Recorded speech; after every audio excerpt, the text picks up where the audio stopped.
Dipersembahkan oleh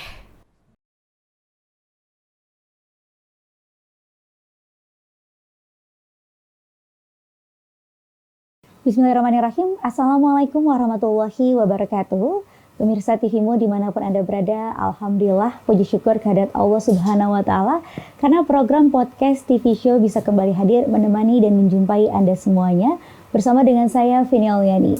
Dan kali ini kita akan membahas mengenai pesantren mualaf, di mana mualaf ini tentunya adalah merupakan saudara baru kita dalam iman dan tauhid yang tentunya harus kita bina ke depannya agar kehidupan para mualaf ini juga menjadi terarah.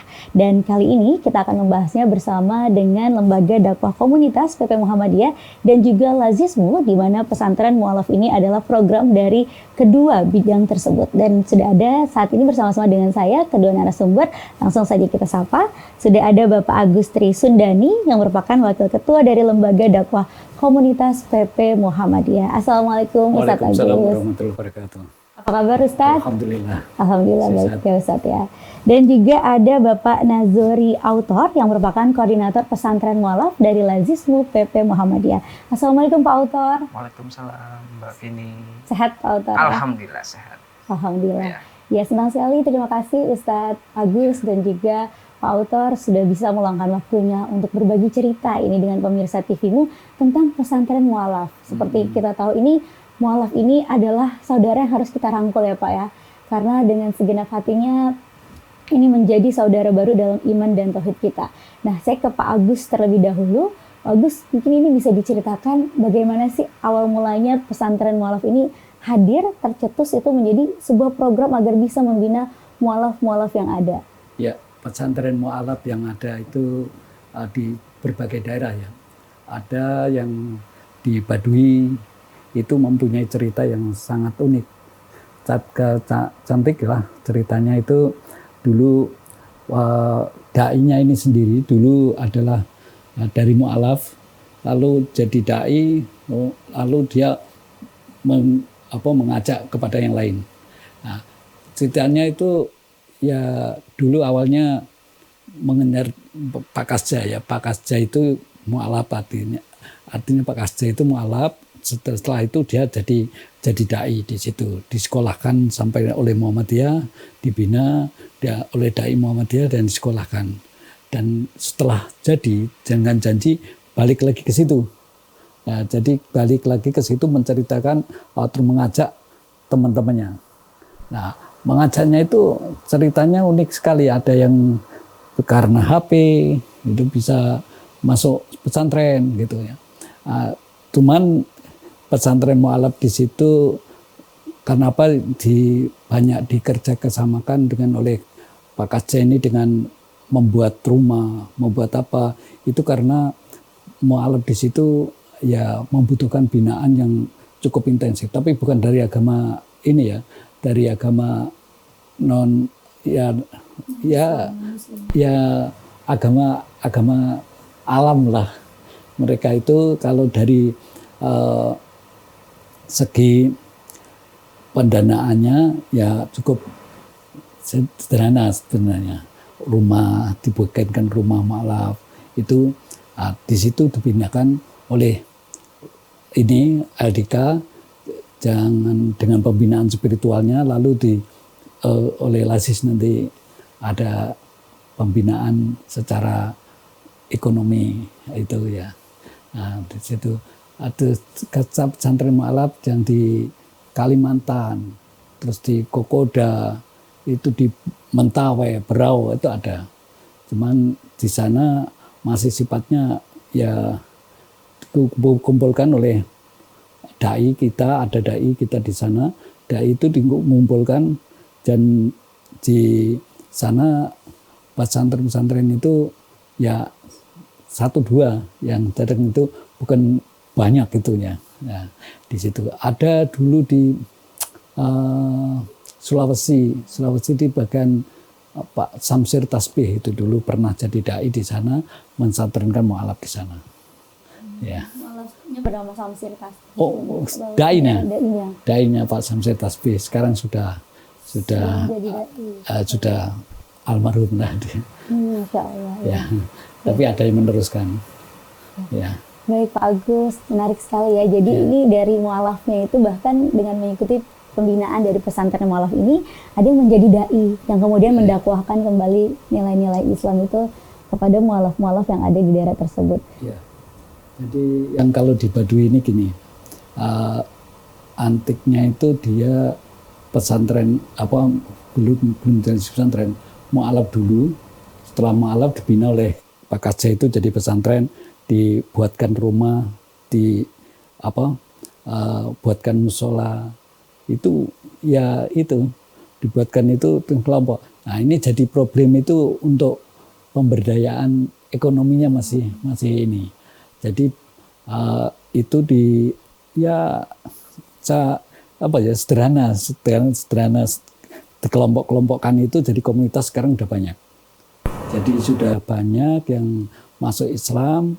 Ya mulai dari nol dia nggak ngerti apa-apa, nggak ngerti bahkan tulisan aja nggak tahu gitu.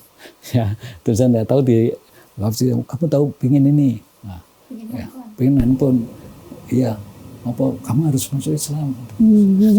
Di situ, jadi dijelaskan di situ terus langsung dia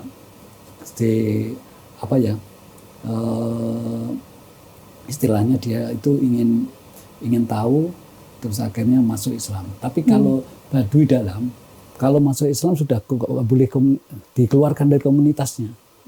Harus terpisah dari. Boleh balik lagi atau memang benar-benar harus keluar itu? Benar harus keluar. Benar-benar harus keluar ya? Keluar, nggak boleh balik lagi. Jadi di situ membutuhkan penampungan yang sempat kita tadi. Ya, nah, jadi banyak Baduy ini yang itu di Baduy. Di Kokoda sana, Kokoda itu pesantrennya dikerjakan oleh MPM ya. MPM dulu itu dari siapa namanya Pak Abdullah siapa ya, di nama Islamnya ada. Itu dia sudah itu sekarang udah jadi mahasiswa dia. Mahasiswa OMJ dan OMJ Universitas Muhammadiyah Sorong yang sudah itu di Papua. Ya Papua. Lalu diserahkan MPM belikan tanah, satu kampung. Satu kampung Islam semuanya. Nah, semua nggak terbuka kan. Nah, selama ini ya memang sedikit agak tertutup sedikit.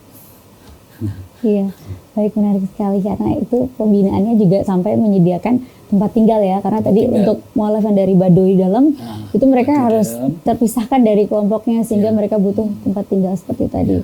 Ya, baik Pak Agus, selanjutnya saya ke Pak Autor. Ini tadi Pak Agus kan juga menyebutkan selain pembinaan yang dilakukan itu selain akidah juga tadi butuh untuk seperti tempat tinggal. Nah, ini bagaimana dari Lajismu, program-program yang dijalankan untuk pesantren mualaf ini seperti apa untuk menunjang dakwah yang dilakukan?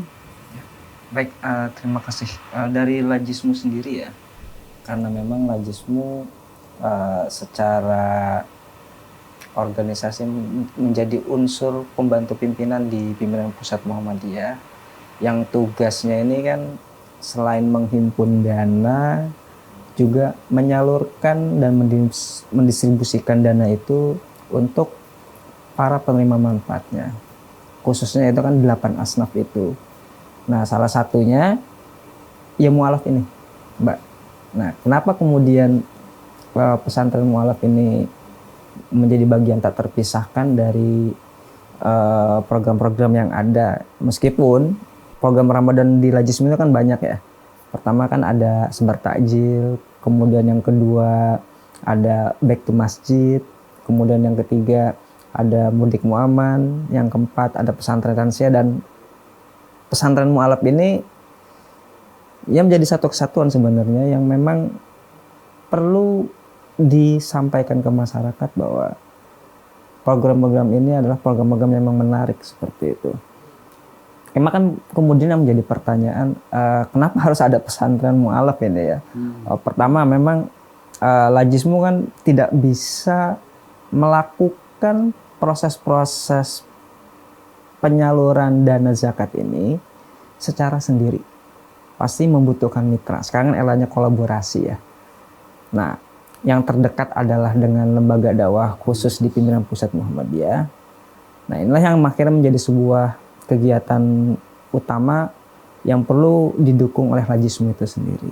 Nah, kemudian yang kedua, karena program ini menjadi satu kesatuan, dalam arti proses kemitraannya ini kan tidak berdiri sendiri. Pasti di LDK sudah melakukan asesmen, kemudian survei lokasi, dan mempertimbangkan risiko-risiko yang memang menjadi program-program dakwah di LDK itu sendiri. Nah, Lajismu bagaimana kemudian mensupport, mendukung program itu menjadi suatu program yang ya perlu mendapat perhatian khusus seperti itu.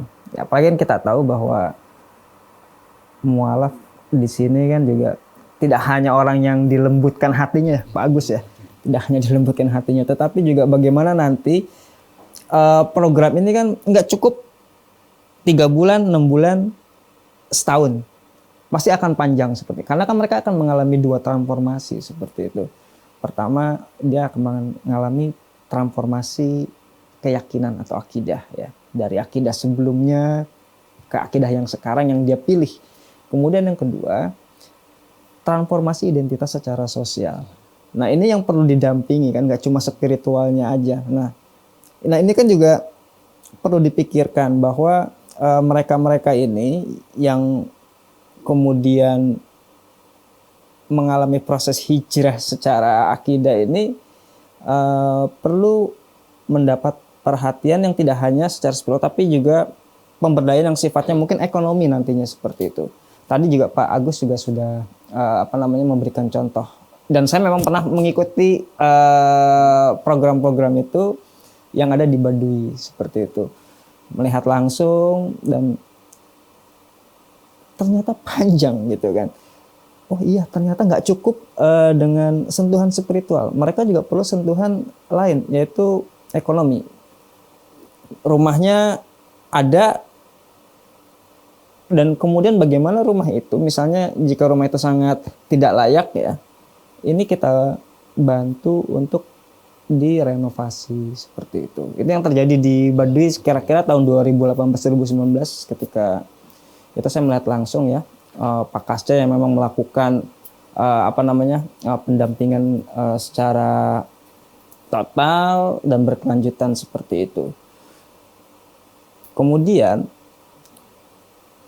setelah proses-proses pendampingan ini kan juga perlu dipikirkan, misalnya berarti nggak cukup sampai di LDK gitu kan, nggak cukup sampai LDK, kita membutuhkan mitra kolaborasi lain, misalnya dengan MPM sebagai Majelis Pemberdayaan Masyarakat, yang kita tahu bahwa ya Muhammadiyah kan dalam konteks dakwahnya juga tidak sekedar dakwah mimbar ya, harus ada aksi yang memang bisa masuk dalam konteks orang-orang mualaf ini. Misalnya kayak pesantren mualaf ini kan, informasi dari kawan-kawan di LDK ini kan lebih dari 10, bahkan ada 20 dalam satu titik ya komunitas itu. Nah, ini kan bisa menjadi dakwah komunitas ya, dengan pendekatan yang lebih khusus dan lebih fresh seperti itu, sehingga mereka ya bisa kita dampingi, dan mereka juga sadar bahwa ini adalah bagian dari perjalanan hidup yang memang sangat sulit gitu kan untuk diceritakan dengan bahasa biasa ini kan.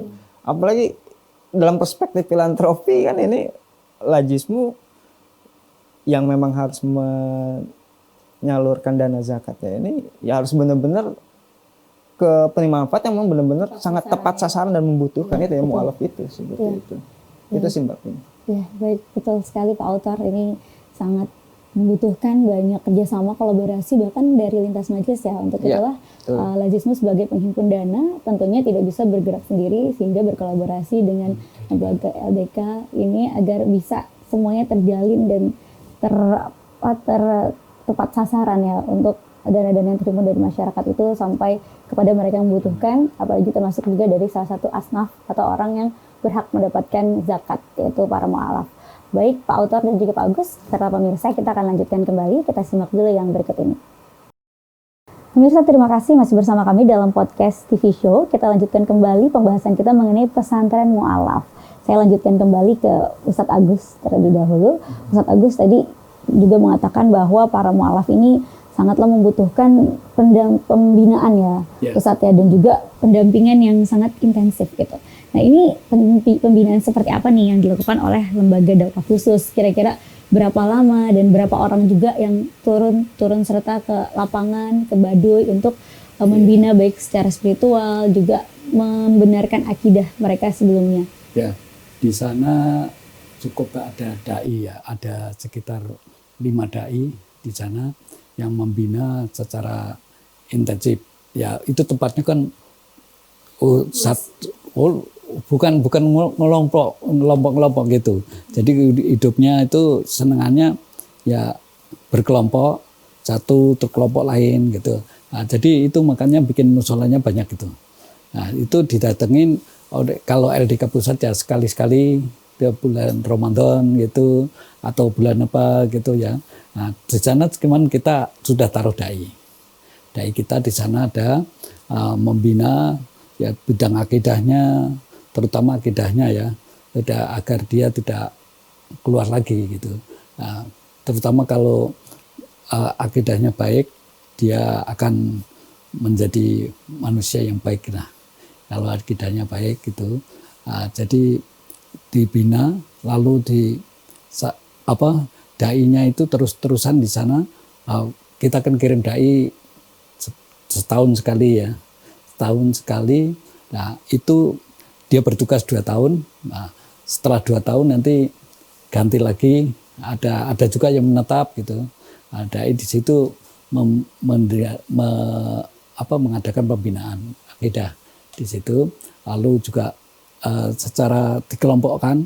Jadi di kelompok satu, di kelompok lain ada tidak kayak pesantren kita. Itu beda pesantren, istilahnya pesantren mu'alaf ya. Yaitu sebenarnya mereka dikelompokkan satu dengan lain. Itu sana di sini sini ada 5 orang ngaji ya, ngaji, dan di sana ada 5 orang lagi. Jadi setiap ada pembinaan setiap saat. Seperti ada tingkatannya Ustaz ya. Mungkin yang pertama tingkatannya dari akidah dulu, selanjutnya tata cara untuk sholat, ibadah. Fikih ibadah itu jelas. Fikih ibadah ya akidah, ibadah itu jelas, akhlak. Terutama 3 akhlaknya. Dai-nya juga ya sangat kurang ya sebenarnya. Kurang ya. Sangat kurang sekali dai. Berapa orang mu'alafnya? Ya, mu'alafnya itu banyak sekali. Jadi ngelompoknya, kelompok 1, kelompok 2 itu banyak. Jauh, berjauhan. Dan hanya 5 dai untuk semuanya? Ya, dai yang 5 dai ini satu kan udah tua. Ya, yang tinggal 3 yang aktif di Baduy. Kalau yang di daerah Kalimantan itu ada dititipkan oleh PDM, di sana ada pembinaannya PDM di sana. Untuk para dai ini? Para dai. Jadi cukup cukup intensif lah pembinaannya itu. Iya. Jadi para dai ini sebelumnya ini asalnya dari mana? Dari Muhammadiyah? Dari Muhammadiyah dititipkan di PDM, lalu setelah itu dia membina di masyarakat di situ. Masyarakat di sana. Ya di samping ada mu'alaf, ya tidak mu'alaf saja gitu. Ya ada campur dengan yang lain gitu. Nah, cuman ini di mu'alaf ini kan sudah dicampurkan yang di komunitas tertentu. Nah, ini kalau di yang sudah mu'alaf semua ya gampang itu. Sudah mu'alaf semua. Nah, ada yang belum tidak mu'alaf itu campur, tertarik. Ya, belum mu'alaf ya itu begini ya. Belajar mengaji itu dia pelan, satu dengan lain itu berpadu, satu dengan lain, dengan akidahnya, dengan ibadahnya, terlalu tertarik dengan apa yang dilihatnya itu. Nah, ada itu. Ya, jadi itu tadi pembinaan spiritual ya Ustadz ya, yang Spiritual. dilakukan untuk para mualaf ini agar bisa tetap istiqomah ya Ustadz ya. Baik, kalau ke Pak Autor, itu tadi pembinaan dari sisi spiritual. Tadi seperti Pak Autor bilang juga bahwa selain spiritual nih juga ada kehidupan nanti yang selanjutnya akan mereka jalani, yaitu kehidupan sehari-hari, di mana juga harus ditopang dari segi materi atau ekonomi. Nah ini kan di sini juga peran Lazismo ya untuk mensupport hal tersebut. Nah ini bagaimana pembinaan yang dilakukan dari sisi ekonomi tersebut oleh Lazismo untuk para mualaf ini dalam pesantren mualaf, dan sekarang juga ada program pesantren Ramadan ini yang pengembangan dari pesantren mualaf. Seperti apa Pak Autar? Ya, untuk pengembangan dalam program pendampingan mualaf ini kan dalam proses kemitraannya juga tidak dengan LDK ya. Ada juga dari pimpinan pusat Aisyah yang melakukan hal yang sama, meskipun titik atau lokasi yang menjadi sasaran dakwahnya berbeda seperti itu. Kalau yang di LDK ini kan kalau nggak salah ada 4 titik ya, dari beberapa titik yang ditawarkan, yang kemudian Lazismo support adalah di Mentawai, kemudian yang kedua di Berau ya, di Kalimantan Timur seingat saya, kemudian yang ketiga di NTT, kemudian yang keempat juga di Kalimantan Barat ya, sejauh yang saya ingat seperti itu. Nah untuk yang di PPS ya sendiri itu ada di Samigaluh. Samigaluh itu Yogyakarta ya, yang kemudian ini juga menjadi program yang sama dengan LDK ya. Mungkin kalau yang di Aisyah ini kan juga pembinanya karena organisasi perempuan, mungkin dari sisi bagaimana pemberdayaan perempuan juga menjadi bagian dalam proses pesantren mualaf itu di Ramadan tahun ini seperti itu. Dan Lazismo menyadari bahwa program-program pemberdayaannya ini kan perlu juga untuk dipikirkan ya secara jangka panjang seperti itu. Dan dampaknya nggak cukup setahun atau 2 tahun itu. Ini kan kita tidak bisa melakukan proses pendampingan juga tanpa program-program yang mungkin sifatnya bisa terukur seperti itu. Nah ini kan mitra-mitra inilah yang nanti seperti LDK dan PP Asia sebagai pelaksana di lapangan ini yang akan terus memantau ya perkembangan dari tahap demi tahap ini seperti itu. Dan juga tadi Pak Agus juga menyampaikan bahwa dari sisi spiritual juga sangat panjang ya, seperti memperkenalkan cara ibadah, toharoh dan lain sebagainya seperti itu. Dan kemudian juga di sini kan juga nggak cuma mu'alafnya aja yang perlu didukung, tapi kan juga ada pihak lain ya, dai ya, yang memang bersedia untuk mendampingi para mu'alaf itu dalam waktu yang sangat panjang itu seperti itu. Dan dai-nya juga perlu dipikirkan kan, kesehatan jasmani dai-nya, kemudian kesehatan rohaninya juga dai ini kan juga perlu disupport mungkin dengan menambahkan selain ya nutrisi, gizi selama di lapangan juga kan buku-buku yang memang perlu disupport juga oleh Lazismo seperti itu kan. Jadi jangan sampai itu menjadi bagian yang dilupakan seperti itu. Nah, yang paling berat adalah bagaimana mendampingi ini si mu'alaf ini dari sisi persona atau individunya kan. Mereka ini kan pasti akan mengalami suatu kondisi yang mungkin kayak shock ya. Shock masih awal shock lah ya gitu kan. Kok beda ya dengan yang sebelumnya seperti itu. Nah kan tadi yang dibilang bahwa pendampingannya mungkin dari sifatnya yang spiritual ke yang individual ini juga bagaimana memperkenalkan mereka mungkin memupuk rasa percaya dirinya setelah memilih jalan kebenaran yang dia rasa ini adalah jalan yang terbaik seperti itu. Mungkin dari cara berpakaian, kemudian dari atas sampai rambut, mungkin yang tadinya nggak pernah pakai peci dia akan pakai peci. Ini kan bukan personal branding ya, tapi mungkin ke personal groomingnya seperti itu. Nah ini kan juga perlu didukung oleh Lazismo. Kesiapan Lazismo untuk mendukung pakaian mereka, sarung mereka gitu kan, yang menjadi identitas baru mereka yang perlu dipikirkan lebih lanjut seperti itu. Dan nantinya setelah itu memakan waktu yang mungkin setahun 2 tahun ini mereka sudah dianggap bisa untuk dilepas secara perlahan, barulah memikirkan bagaimana nanti ekonominya, apakah dia punya anak atau istri atau anak dan keluarga, punya keluarga. Nah, anaknya ini bagaimana gitu kan. Jangan-jangan nanti anaknya juga dilupakan sama kita. Itu jangan sampai seperti itu. Nah, Lajismu bisa masuk ke arah itu seperti dengan tadi PP Aisyah, mungkin dengan pemberdayaan perempuannya ya. Suaminya misalnya sudah dilakukan oleh LDK, nanti PP Aisyah bisa masuk di sisi pemberdayaan perempuannya seperti itu. Untuk ibu-ibu para mualaf ini yang juga perlu pendampingan khusus kan. Pasti kan treatmentnya berbeda dengan yang laki ya. Antara yang laki-laki yang perempuan pasti beda. Perempuan apalagi kan mereka misalnya ketika datang kewajiban-kewajiban yang memang harus dipenuhi oleh perempuan, misalnya haid. Nah ini kan juga treatment beda lagi nih dari fikihnya itu beda lagi. Nah ini yang disupport juga harus ada Lajismu, bagaimana mereka harus mendampingi itu melalui dana zakat ini.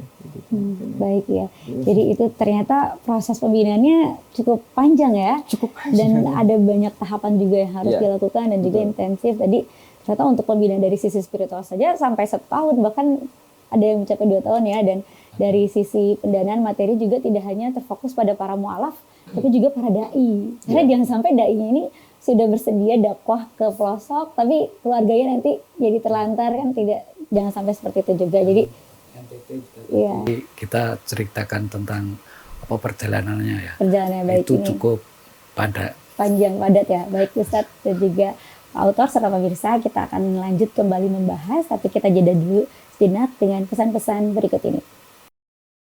Pemirsa, kembali lagi dalam acara podcast TV Show dalam tema kita kali ini pesantren mualaf, di mana mualaf ini adalah saudara kita yang merupakan salah satu asnaf, yaitu orang-orang yang berhak untuk mendapatkan zakat yang kemudian dibina oleh lembaga dakwah khusus dan juga oleh Lajismu agar hidup mereka tetap terarah dan juga mendapatkan pembinaan yang tepat. Nah, lanjutkan kembali nih Ustadz.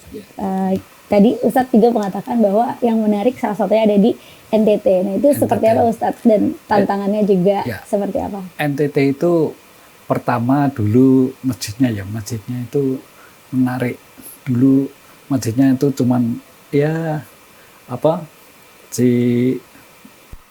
asal jadi gitu ya. Nah sekarang sudah dapat bantuan masjid, sudah bantuan masjid dari donatur, terus juga ada dari sekolah Muhammadiyah di sana, dibuat sekolah. Nah, sekolah ini uniknya, ini perjalanannya panjang, lalu sekolah ada 6 kelas di sana, yang 6 lokal lah, 6 lokal itu dibiayain salah satu oleh Pak Saad, gurunya dan guru-gurunya itu masih ada yang Kristen, gurunya juga. Ya, tapi ini komunitas Kristen ya, banyak kan. Ya sekolahnya itu dibuka untuk umum. Ya yang ada yang yatim-yatim itu banyak kan dari Muslim, sudah Muslim, dan itu Pak Abdul Qadir nama. Itu yang membuat sekolahan di situ. Itu Pak Qadir itu cukup dari muda sampai tua, di alumni Sobron, sekarang sudah sepuh ya, sudah waktunya istirahat sebetulnya, cuman penggantinya ini belum ada. Penggantinya ya kalau sudah disekolahkan sampai disekolahkan ke OMJ juga, sekarang itu kalau sudah begitu dia keluar ya jadi orang lagi, tapi sudah banyak membuahkan orang. Ya, ada yang masih membantu mengajar di sana, itu namanya siapa ya? Lupa saya namanya. Itu di sana mengajar dan itu tekun, gurunya cuman ada berapa ya, nggak banyak. Itu di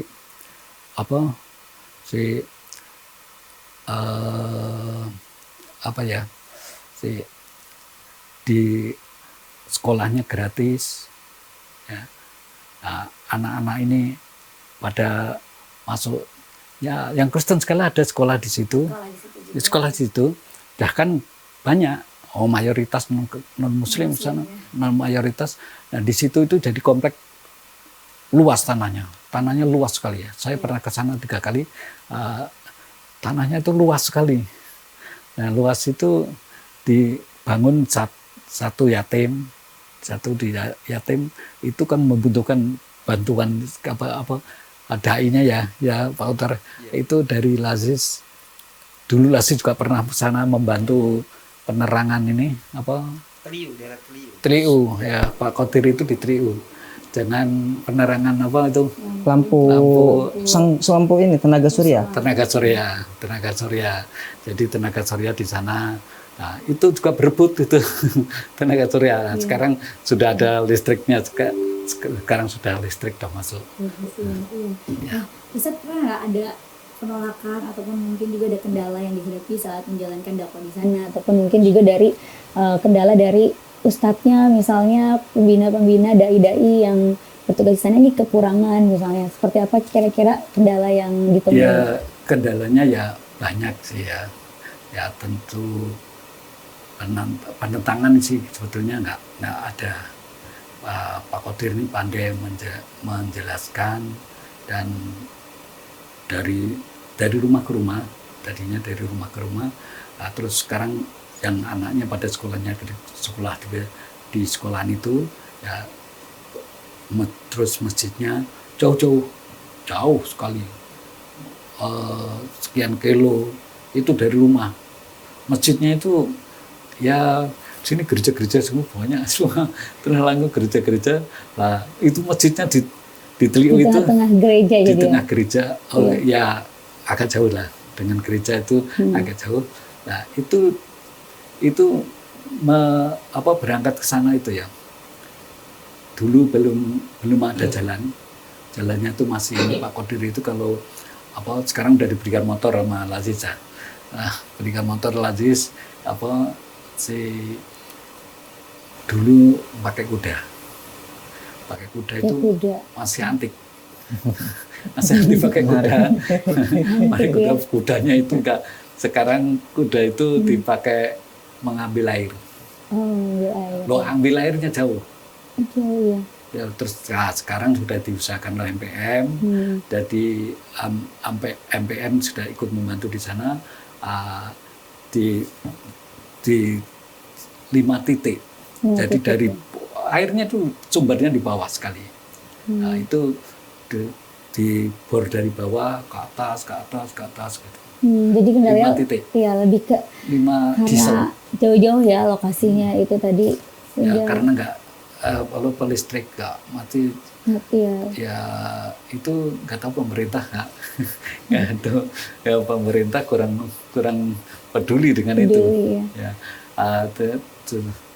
Itu yang dapat penerangan itu tidak hanya dari mualaf saja, dari keluarga Kristen juga ada berapa kakak ya, 90 kakak kalau nggak salah dulu, ada dari penerangan itu masuk, nggak bisa. Iya, jadi banyak hal yang dilakukan ya oleh LDK ini.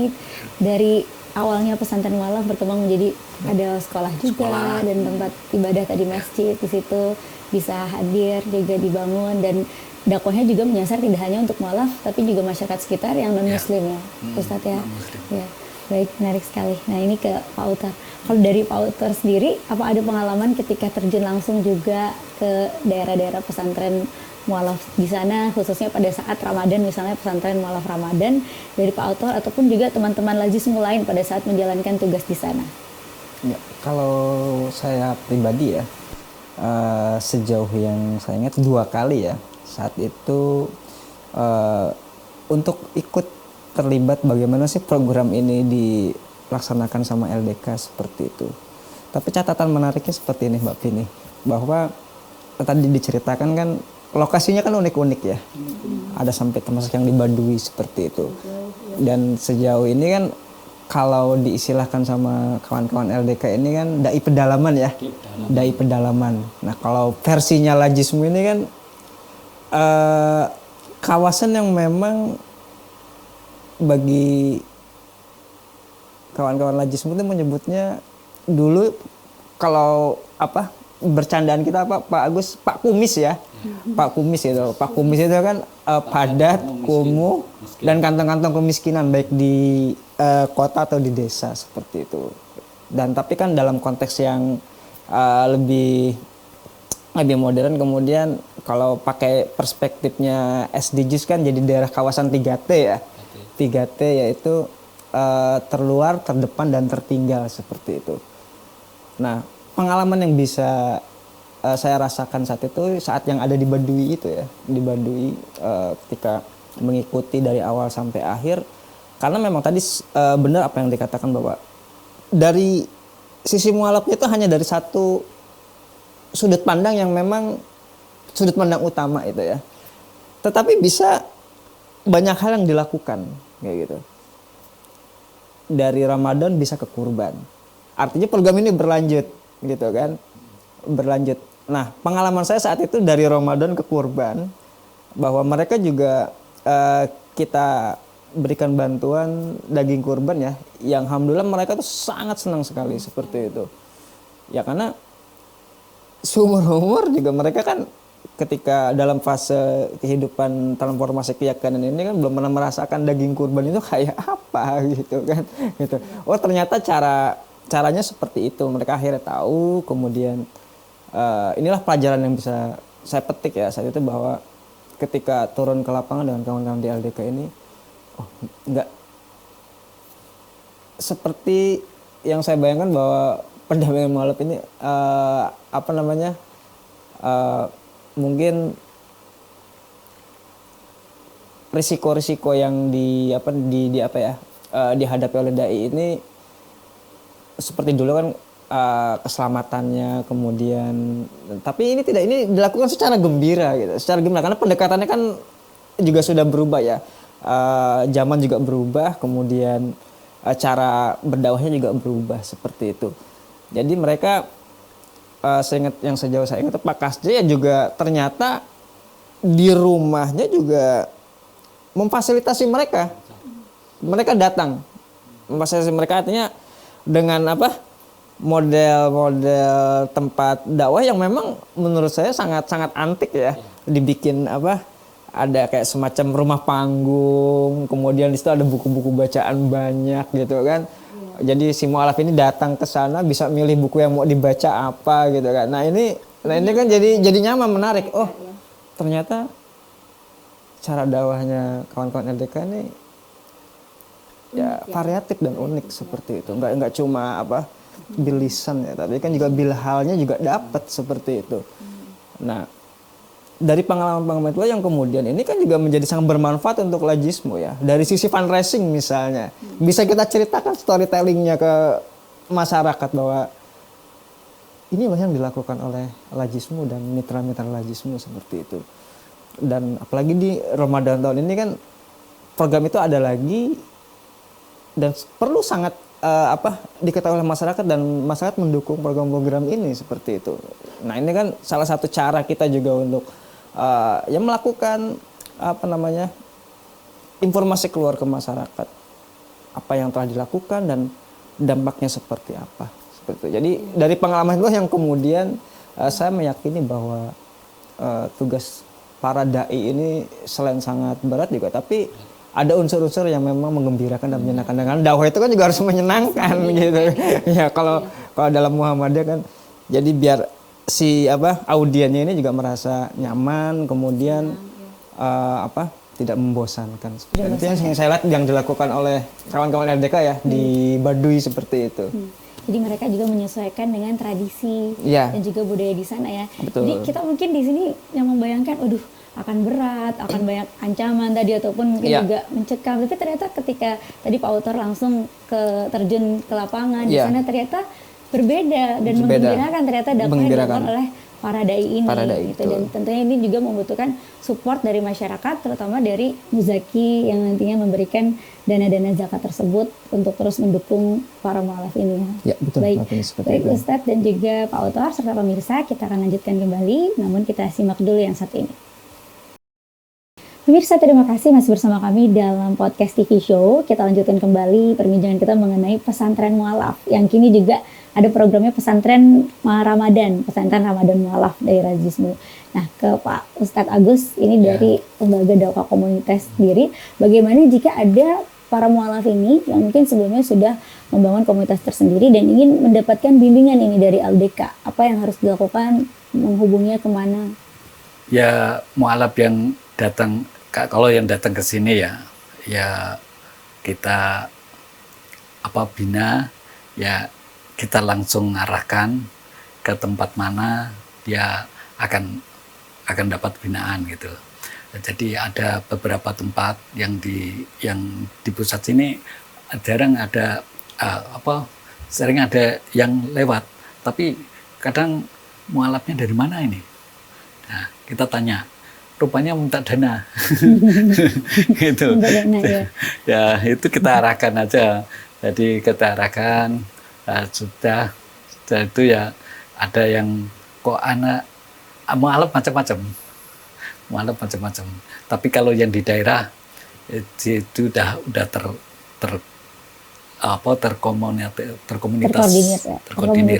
terkomunitas ya. Ya. Kelompok-kelompok itu sudah ada.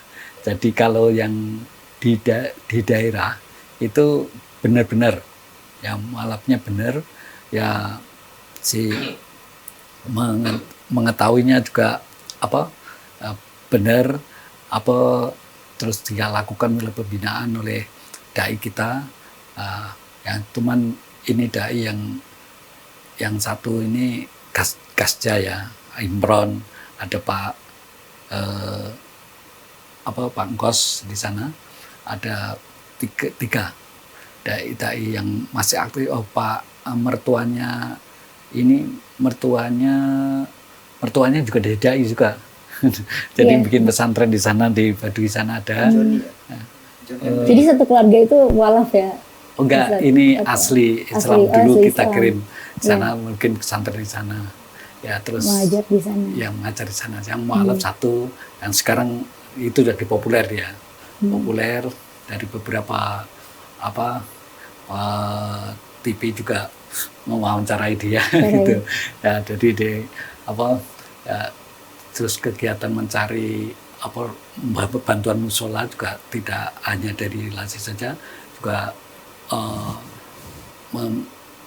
membinanya itu dari musola, dari Hidayatullah ada, terus dari Bambang itu ya itu ada bantuan musola untuk pembinaan itu. Terus jadi LDK bersama Lazis tetap membina. Mereka juga kita biarkan untuk mencari bantuan yang lain. Ya, baik. Nah ini biasanya mualaf itu apakah sendiri atau satu keluarga, dan agar menjaga mereka nanti tidak kembali lagi, biasanya dikhawatirkan mereka ini takut galau atau mungkin tiba-tiba karena ada ujian-ujian cobaan bisa membuat mereka dikhawatirkan agar jangan sampai kembali lagi. Kalau di Baduy rata-rata tidak kembali. Tidak kembali rata-rata mayoritas ya sudah menyampur dan masyarakat yang sudah di Baduy luar itu kan ada ya kan dikeluarkan dari Baduy dalam. Kalau masih di Baduy dalam ya nggak boleh sudah. Pokoknya boleh masuk Islam dan hanya Islam saja agamanya di sana itu. Iya. Ya, yang dibolehkan. Dibolehkan di sana. Ya, dan Islam itu kesempatan kita. Kesempatan kita yang masih ada agama lain, agama Baduy apa namanya ya? Agama alam Adam gitu katanya Islamnya nggak Islam. Tapi ada pendekatan Islam asal kita ini bisa mengarahkan dan bisa membina. Kalau di NTT sana itu beda, muslimnya banyak Muslimnya sedikit, sedikit. sedikit terlalu, dan tapi yang orang-orang Muslim banyak juga yang sekolah di situ. Dari sekolahan itu punya Pak Qadir itu menjelaskan ya dari rumah ke rumah tidak didatengin. Nah ini sekarang belum ada yang meneruskan, karena yang sudah jadi sudah sekolah ke Jakarta, udah nggak balik lagi. Belum ada yang Balik lagi. Iya, iya. Jadi kita mencari dai, ada yang di NTT lagi, NTT daerah Alor juga ada. Itu Jadi ini kebutuhannya ya Ustadz ya? Ya, kebutuhannya banyak. dai untuk berdakwah di sana. Banyak dai di Baik. dainya itu yang ya berjuang, betul berjuang. Yang mau dan bersedia berjuang ya Ustadz. Baik. Ya, dan Pak Utor ini juga terkait pesantren mualaf Ramadan, ini programnya seperti apa saja, dan juga kira-kira bagaimana yang juga membuat masyarakat percaya agar juga mau mendukung para mualaf ini menyalurkan zakat mereka ke lazisme. Ya, di pesantren mualaf ini kan memang pada prinsipnya adalah bagaimana para mualaf ini mendapat pertama yang tadi di awal dikatakan bahwa proses pembinaan dan pendampingan itu seperti itu sebenarnya poin-poin utamanya di situ. Yang kemudian dari sanalah kemudian kita jadikan sebagai suatu program Ramadan karena momentumnya di Ramadan. Ya. Pertama itu untuk kita sampaikan ke masyarakat bahwa inilah binaan dari Lajismu dan mitra kolaborasi seperti LDK yang bisa ya disaksikan nanti secara langsung seperti itu ya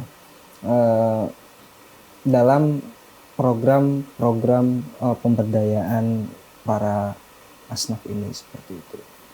Dan Lajismu juga berupaya untuk ya memberikan yang terbaik bahwa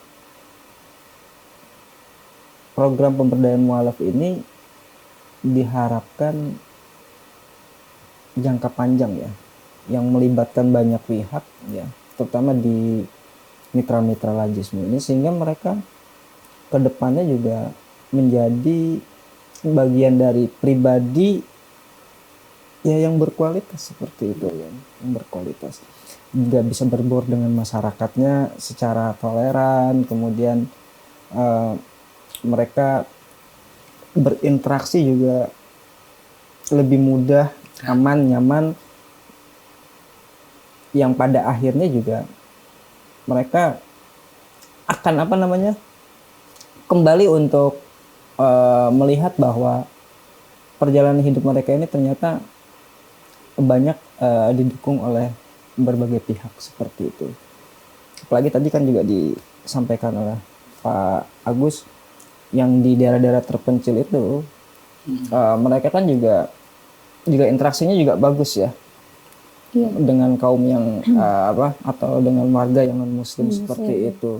Bahkan yang non muslim tadi juga bersekolah. Sekolahnya di Muhammadiyah juga itu Pak. Nah ini kan juga akhirnya juga persis apa yang disampaikan Pak Mukti ya, sejauh yang saya ingat ya, yang tentang buku konvergensi pendidikan itu kan, yang Kristen Muhammadiyah itu ya faktanya ya memang seperti itu, berjalan secara harmoni. Kemudian ini yang diinginkan lagi semua kan seperti itu, bahwa dampaknya ini enggak cuma secara spiritual tapi juga dalam banyak hal bisa kemana-mana seperti itu. Tadi kan juga pesantren mualaf ya dari satu sisi aja.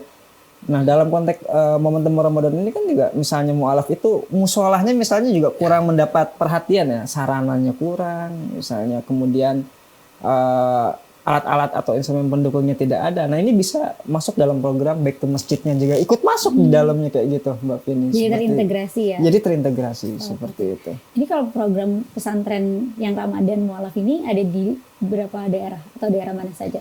Ya tadi ada 5 ya, ada 5 yang tadi disinkronkan dengan LDK dan PPAISYah. Yang PPAISYah-nya nanti ini yang di Jogja seperti itu. Kemudian kalau yang LDK lembaga dakwah komunitasnya ini di Mentawai, kemudian Kalimantan Timur ya.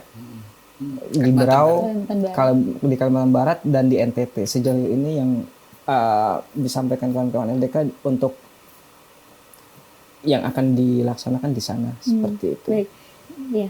Nah, Pak Autor, jika nih masyarakat nih, khususnya misalnya Muzaki ingin melihat perkembangan dan juga hal-hal tadi yang sudah dijelaskan oleh Pak Autor dan juga oleh Ustadz Agus yang sudah dilakukan Lazismu dan LDK, mereka ingin lihat nih bukti-buktinya, bisa lihatnya tuh di mana? Ya, nanti kita kan tentu saja selama program ini berlangsung, kita juga akan memastikan bahwa informasi ini bisa keluar. Ya, artinya kita akan sampaikan ke masyarakat mungkin dengan cara ya dakwah juga ya, mensiarkannya melalui peliputan ya, entah itu lewat apa kontributor wartawan yang ada di Lajis Muda Muhammadiyah yang untuk bisa mengangkat cerita itu ke halayak seperti itu. Nanti kita akan upayakan. Syukur-syukur nanti bisa menjadi cerita pendek yang mungkin dalam bentuk video ya nanti seperti itu. Sehingga nanti juga TV-mu juga bisa terlibat kan, misalnya pastinya, kayak yang di Jogja misalnya. TV-mu bisa langsung meliput ya dengan kawan-kawan dari ibu-ibu Aisyah ini. Oh, tempatnya di sini dan ternyata seperti inilah programnya pesantren mu'alaf gitu kan. Masyarakat tidak tahu, oh ternyata model pendampingannya seperti ini, pembinaannya seperti ini dalam suatu tempat yang memang telah dirancang dalam sebuah program pesantren mu'alaf itu. Seperti kalau itu. di Kalimantan Barat itu ya memang perpaduan antara Aisyah dengan Muhammadiyah. Ya, seperti itu ya Pak Agus ya. Ya. Baik, terakhir Pak Agus, Ustadz Agus dan juga Pak Autor, ini kesimpulan terkait pesantren mu'alaf, apa yang disampaikan ke masyarakat, pesan-pesannya silahkan. Ya, pemirsa sekalian yang dirahmati Allah ya, ini pesantren mu'alaf perlu perhatian kepada kita semuanya. Ya, diantaranya ya mengenai akidah mereka yang terutama yang di daerah-daerah kayak daerah terpencil, daerah kayak NTT, Alor itu ya NTT juga ya, Alor NTT, Kalimantan itu Mentawai itu butuh bantuan yang benar. Jadi kita salurkan dai-nya di sana dan itu melalui Lazismu. Ya, jadi tentu Muzaki, para Muzaki ini berperhatian ya, support untuk itu. Baik, terima kasih Ustadz Agus. Silakan Pak Autor untuk kesimpulan dan juga pesan-pesan masyarakat yang ingin juga mendukung program dari pesantren Ramadan Mu'alaf ini. Ya, dari Lajismu sih berharap bahwa program ini agar terus bisa didukung ya oleh masyarakat ya, sehingga nanti proses-proses keberlanjutan dari program ini bisa berdampak tidak hanya dalam satu aspek ya atau agama saja, tetapi dalam aspek lain seperti pendidikan agama. Nah, karena itu jika masyarakat ingin tahu lebih banyak ya tentu saja bisa caranya yaitu mendukung program ini ya dalam setiap Ramadan yang telah kita lakukan ini kan sejauh yang saya ingat sudah hampir 3 tahun ya, 3 tahun ini, dan kisah-kisah atau ceritanya sudah banyak diceritakan oleh kawan-kawan LDK dan mungkin media-media lain ya yang telah menyasar dalam arti menyampaikan ke masyarakat bahwa inilah program yang telah dilakukan oleh Lajismu dan mitra-mitranya seperti itu. Dan pesannya adalah bahwa bagaimanapun mereka adalah juga saudara-saudara kita yang memang perlu mendapat perhatian khusus gitu, agar kehidupan mereka juga lebih bermartabat dan mulia seperti itu. Kita aja Mbak Feni. Baik, terima kasih Pak Autor di atas penjelasannya dan juga Ustadz Agus, ini sangat mencerahkan sekali. Tidak terasa kita sudah sampai di penghujung acara. Semoga tadi apa yang disampaikan bermanfaat untuk kita semua dan tentunya pesantren Ramadan Mu'alaf ini sangat membutuhkan support dan juga partisipasi kita semua ya, agar program ini bisa sukses dan juga terus berjalan, dan juga teman-teman saudara-saudara kita mualaf ini dapat terus merasakan manfaatnya dan juga mendapatkan pembinaan yang intensif. Dan saya Vini Auliani juga bersama kedua narasumber Ustadz Agus dan juga Pak Autor serta seluruh kerabat kerja yang bertugas, kami mohon pamit undur diri dulu pemirsa. Sampai jumpa di lain kesempatan. Wassalamualaikum warahmatullahi wabarakatuh.